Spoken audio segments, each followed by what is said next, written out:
Entonces, recapitulando un poco el tema de la posible naturaleza de Dios, partiendo de que Dios existe. Más bien, más que su naturaleza, lo que no haría parte de su naturaleza. Vimos de que Él no tiene características humanas. Él no hace parte del plano material, como en el panteísmo que se pensaba que Dios estaba presente en cada una de las cosas y de los elementos de la naturaleza. Él es un ser espiritual, es decir, no está dentro de lo que yo puedo ver, oler, oír, tocar, sentir, porque Él tiene que estar más allá de lo creado. Vimos que si es un ser perfecto, no puede haber cambios en su estado de ánimo, en su humor. No puede contradecirse a sí mismo. Creo, destruyo. Coloco esta ley, la quebranto. Porque incluso en las leyes naturales no hay ninguna ley que se pueda contradecir a sí misma. Por ejemplo, las paradojas que se forman. ¿Qué pasa si algo inamovible se encuentra con una fuerza imparable? Una fuerza inamovible con una imparable no pueden existir dentro de un mismo universo. Entonces, lo mismo. Si no hay o no es posible una contradicción dentro de las leyes físicas, Dios no puede, estando en el terreno espiritual, intangible, contradecirse a sí mismo. Ya vimos que también no tiene un ego, no tiene una vanidad. En la Biblia, por tomar uno de los tantos textos bíblicos que existen en el mundo, entonces muestran a un Dios celoso, un Dios que lo quiere nada más para Él, su pueblo elegido. A los demás no los quiere. A los demás los ve como una abominación, como si Él los creó. Hay animales que se pueden comer, otros no. Unos son puros y otros son impuros. ¿Cómo puede ser impuro algo que Él creó? Y otros sí puros. ¿Qué hizo el animal para ganarse ese calificativo? La serpiente que Dios desprecia porque se arrastra y es una criatura que Él creó. Y hermosas que son las serpientes. Les tengo pavor, pero son muy hermosas. Son unos animales increíbles. Entonces, no lo puedo ofender. No tiene favoritos. Entonces, si Dios no tiene características humanas, no tiene necesidad de nada, porque una vez que Él tenga necesidad de algo, ya deja de ser perfecto, ya deja de ser Dios. Entonces se viene al piso una cantidad de creencias y una cantidad de estructuras y una cantidad de atributos humanos que le damos a Dios. Lo curioso es que de los atributos humanos que le damos a Dios, le damos las peores características, es decir, los peores defectos que ni siquiera un humano normal comúnmente llega a tener, se lo atribuimos a Dios. Son invenciones humanas. Es decir, a Dios lo antropomorfizamos, le damos características antropológicas, le damos características humanas y no le atribuimos las mejores, le atribuimos las peores. Vamos a aterrizar el concepto. En la Biblia dice que Dios creó al ser humano a su imagen y semejanza. Se sobreentiende hasta ahí que porque tenemos la capacidad de pensar, tenemos la capacidad de decidir, tenemos la capacidad de crear, creamos. Somos capaces de engendrar la descendencia humana, de tener hijos. Y tenemos algo etéreo, la conciencia, el espíritu, el alma, algo que no es tangible y ante lo cual la ciencia humildemente se doblega y dice, no entendemos la estructura de la conciencia, cómo funciona la conciencia. Entonces, en eso somos similares a Dios. Eso es en el Génesis capítulo 1.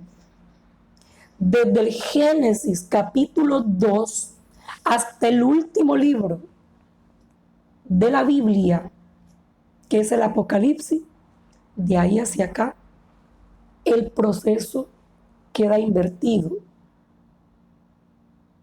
Primero, somos creados a imagen y semejanza de Dios, y desde el capítulo 2 para adelante, tomando la Biblia, dentro de cientos de miles de textos sagrados que existen en el mundo. Pero como ese es el referente en el que crecimos, vamos a analizarlo bajo ese punto de vista. Desde el capítulo 2 del Génesis hasta el Apocalipsis, se invierte el proceso, queda plasmado un Dios hecho a nuestra imagen y semejanza, al revés, y a nuestra peor imagen. Empezamos. Un Dios castigador, un Dios que primero crea a un hombre y después crea a una mujer. Y de hecho, cuando decide volverse ser humano, escoge la estructura o la biología de un varón, no de una mujer. Y expulsa a los hijos del paraíso. Lo que dio se los quitó porque lo sorprendieron. Él no se esperaba eso.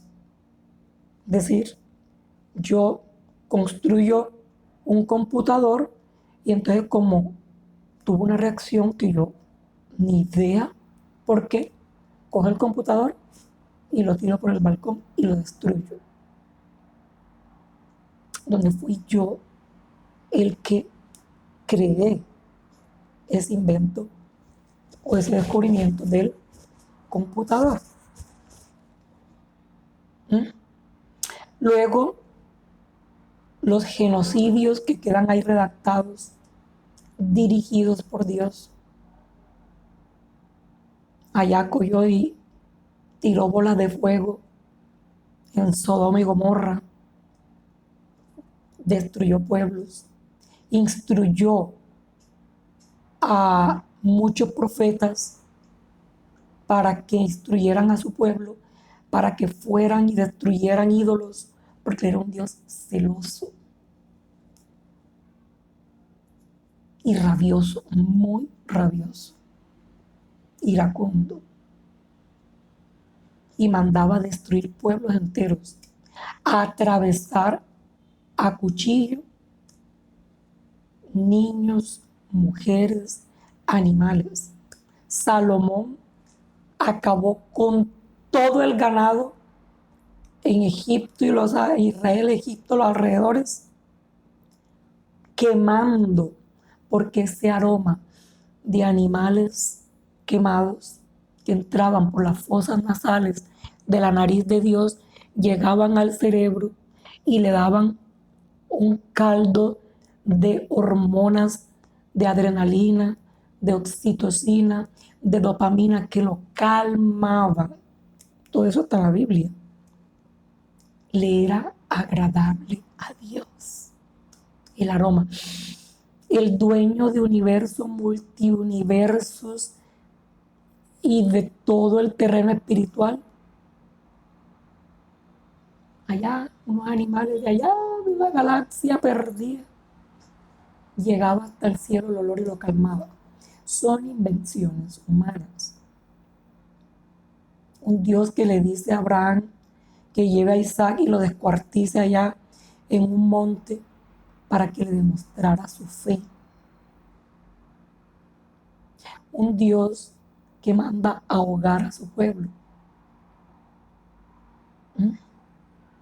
Todos esos son inventos humanos, características humanas que le ponemos a Dios, y de las peores, porque no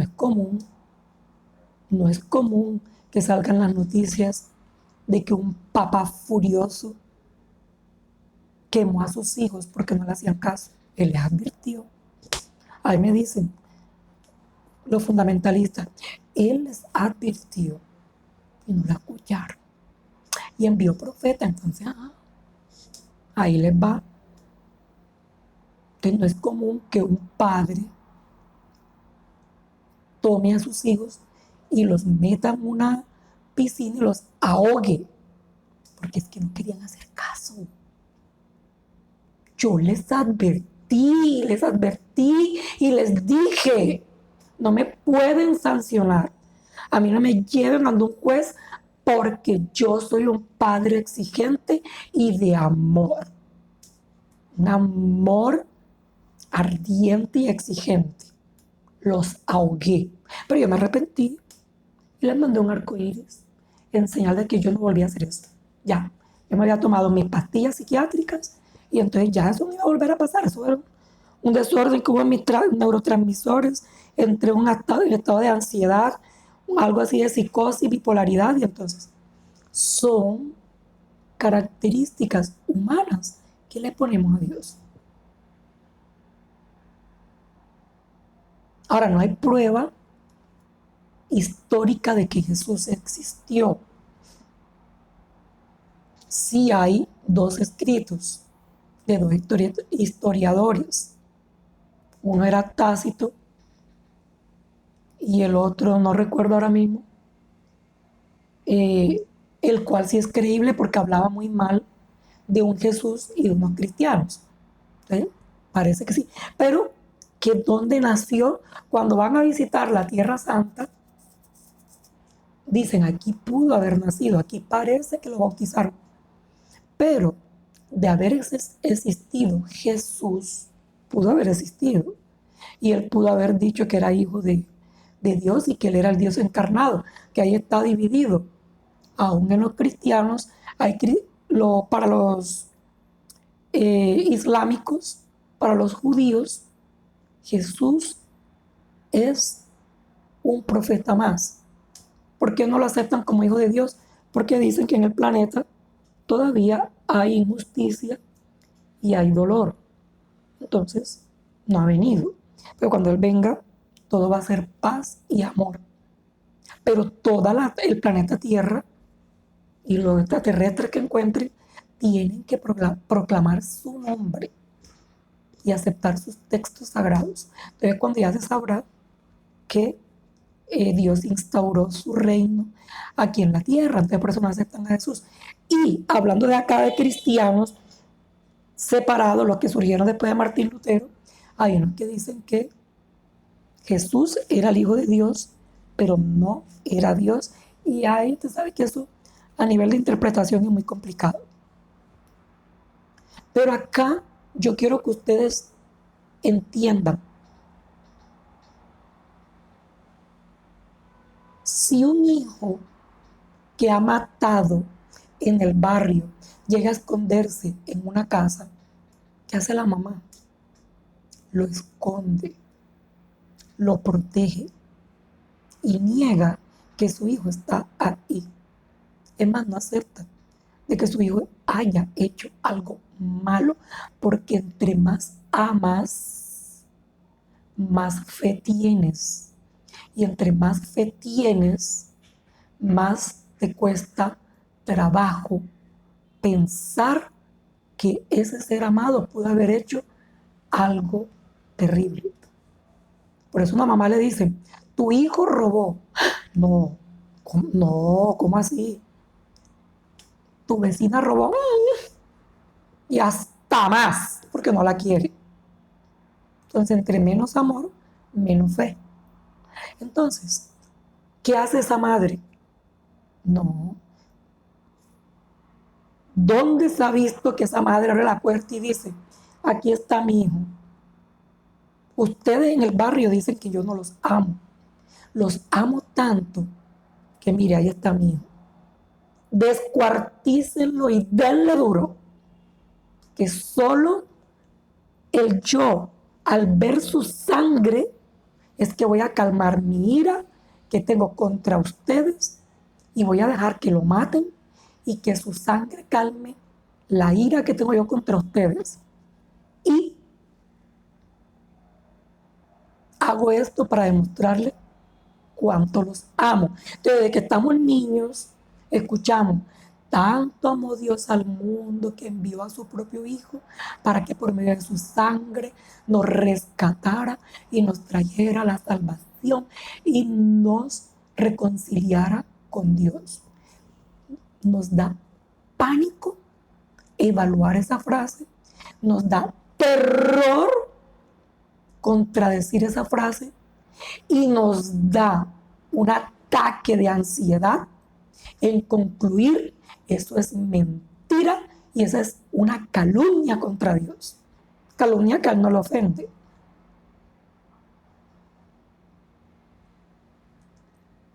Pero ¿en qué cabeza cabe de que un papá va a mandar a su hijo para que se lo vuelvan mierda? Porque en la misma Biblia dice que era como un gusano que no se podía reconocer. ¿Pero por qué? Porque Dios nos ama y nos los mandó para que saciáramos nuestra ira en Él. Y en vez de ser castigados porque lo cogimos y le hicimos miga,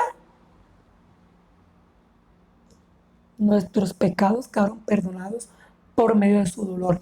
Y gracias a esa sangre, Dios, que nos iba a dar duro, nos salvamos por un pelito, que duró 33 años ese pelito. Entonces, son los peores atributos humanos que se le conceden a Dios.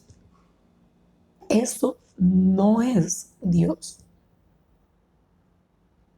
Ahora, el dolor que hay en el planeta. Hay una canción de José Luis Perales que dice, dime, ¿por qué los niños en la calle? ¿Por qué las bombas radioactivas? ¿Por qué nos has dejado solos?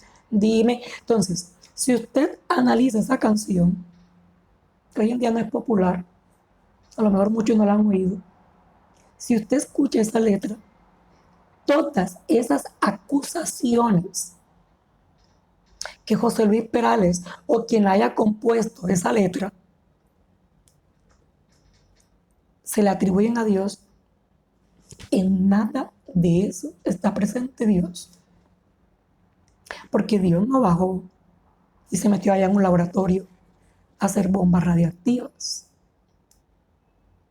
Dios no cogió y le dijo a su papá, vámonos de rumba, deja a esa mujer tirada y que los niños queden en la calle. Ay, los niños joden mucho. Vamos a pasarla rico.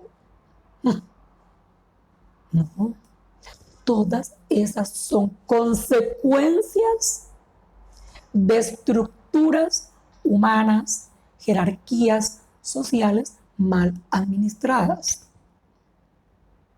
Porque Singapur, a mediados de los 1900, era un cochinero, era un mercado lleno de agua pantanosa y hedionda, prostitución, mafia, delincuencia.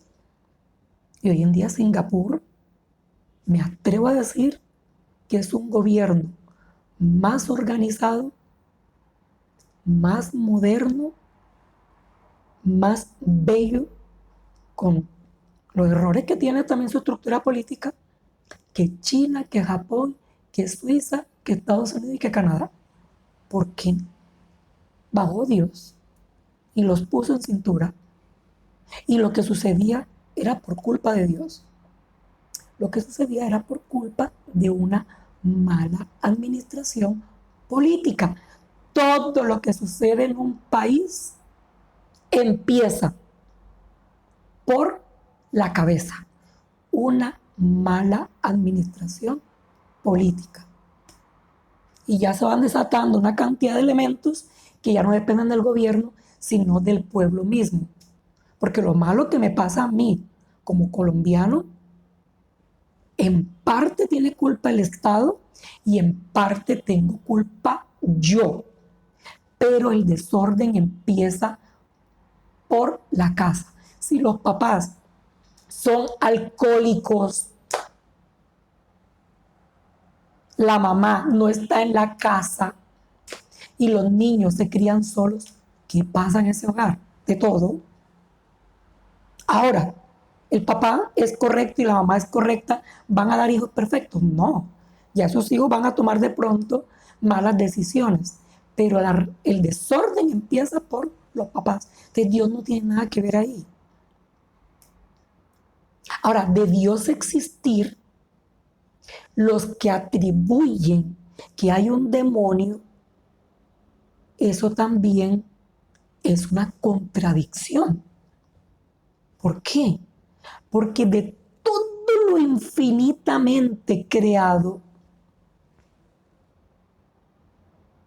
que la Iglesia Católica no cree en el demonio. Hay grupos que sí, pero en la base de los cánones del pontificado hay libros y encíclicas en donde se habla de que el demonio como un ente real no existe. O sea, hay muchas cosas que un sacerdote no se va a parar en el púlpito y se lo va a decir al pueblo, porque eso es de difícil para digerir. Pero si usted se pone a investigar teología profunda, la Iglesia Católica no, porque ¿cómo? Para ponerlo en grande, esto que está aquí, este granito, ¿cómo lo pongo aquí? De arroz, mira, no he hecho aseo en la cocina todavía, es el demonio. Este granito me pone a mí en jaque mate. Bueno, que el virus es más chiquito, el COVID, y está matando gente. Pero esto me pone a mí en jaque mate. Entonces usted ve en los taxis, en unos taxis, muestran a Jesús de este lado y el demonio de este lado. ¿A quién le vas? Aquí, ¿quién va a ganar? Yo conozco grupos religiosos donde hacen exorcismos católicos, donde la Iglesia Católica no es muy reservada con el exorcismo. Porque generalmente terminan comprobando que la gente que creía que estaba poseída por el demonio era estrés psicológico. Y se curan porque creen que esa persona las curó. O sea, esa persona le quitó el estrés psicológico y la persona, y el enfermo, el poseído, se curó. Entonces, ¿en qué cabeza cabe que hay religiones cristianas que dicen que aquí quien manda es el demonio, que aquí quien domina es el demonio? Y entonces el demonio es más inteligente que Dios. Entonces el demonio, siendo una miserable criatura que creó Dios, que vuelvo y les digo, yo no creo que exista. La Iglesia Católica tampoco. Es una figura representativa del mal. Va a vencer a Dios en su cara. Entonces, una compañía de celulares manda en un barrio, llega otro y la tumba. ¿Quién fue más inteligente? ¿Quién tuvo más estrategias? ¿Quién tuvo más visión de negocio? La que llegó. Que la que llegó es superior a la que estaba. Entonces, si el demonio es el que domina aquí en el planeta, es más inteligente y más estratégico que Dios, se jodió Dios. Se jodió, no, está jodido. Se dejó vencer y en su propia creación favorita, porque hasta ahora no se ha comprobado que haya vida inteligente en otro planeta. Cuando ya se compruebe, bueno. Entonces, ¿m? ¿Cómo quienes ofenden? Dios no se ofende porque no tiene ego, pero ¿quién ofende más la idea? Hablemos de la idea, no del ser, que es Él como creador. ¿Quién ofende más la idea de quién puede ser un Dios?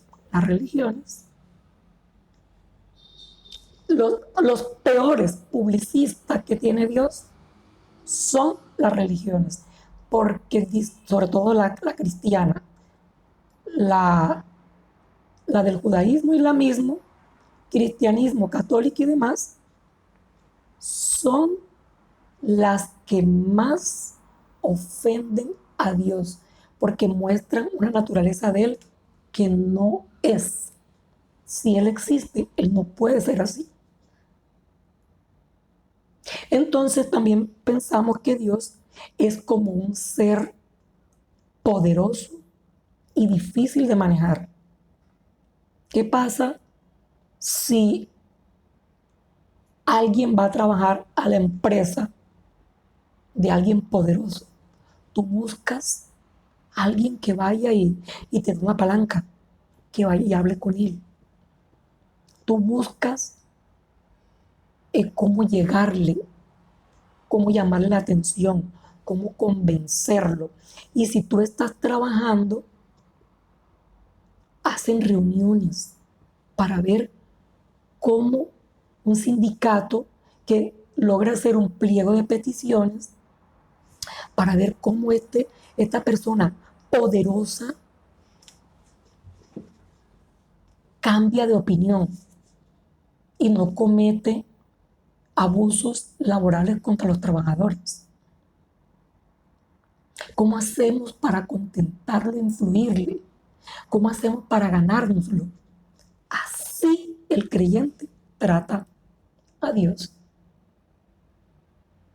Vamos a hacer una cadena de oración para que este ser querido no muera. Es decir, Dios dijo, vas a morir, mi hijito. Porque, Dios se lo llevó porque Dios lo necesitaba allá. Dios necesita, que si Dios necesita, no es perfecto. Entonces vamos a hacer una cadena de oración para ver si Dios logramos entre todos cambiarle, quitarle la idea de que se lleva a esta persona. ¿Se sanó? Sí, porque hicimos mucha oración. Es decir, si Dios no nos hubiera escuchado, no hubiera cambiado de opinión. Anda, pero se murió a pesar de la cadena de oración. Es que Dios lo necesitaba. ¿Se dan cuenta? Entonces, un Dios sanguinario, un Dios que manda a su hijo para que se lo descuartice, un Dios que lo calma la sangre de su hijo, un Dios que lo calma, en el Antiguo Testamento lo calmaba el aroma de animales sacrificados, un Dios que ahogó, asfixió, ahogó en un diluvio a su pueblo, un Dios que quemó a Sodoma y Gomorra, porque hombre con hombre, mujer con mujer, en el mismo sentido y en el sentido contrario, un hombre celoso, un hombre caprichoso, difícil, iracundo. Todo esto que le estoy diciendo yo son las peores características humanas que ni siquiera son comunes en nosotros los humanos. Y se las atribuimos a él. Desde el capítulo 2 del Génesis hasta el último versículo del Apocalipsis. Yo siendo Dios, diría, vengan acá ustedes, los religiosos, los que me oraban, ustedes sí hablaban mal de mí. Carajo, qué mala publicidad la que ustedes me hacían. Entonces, ¿qué concluye un ateo? Si la religión dice, este es Dios, y esto que está acá es el mal que hay en el mundo causado por Dios, porque todo viene de Él. Si Él creó todo, todo viene de Él. Entonces, ¿qué dice el ateo? Dios no existe. ¿Pero qué quiere decir el ateo con que Dios no existe? Inconscientemente está diciendo, si esto es Dios, celoso, caprichoso, voluble, sanguinario, y todo esto lo está causando Dios, no lo acepto. Rechazo eso. ¿Mm? ¿Qué está diciendo el ateo inconscientemente? Que Dios no es esto ni es esto. Es decir, el ateo cree más en Dios que un religioso. Pero eso es para el siguiente video.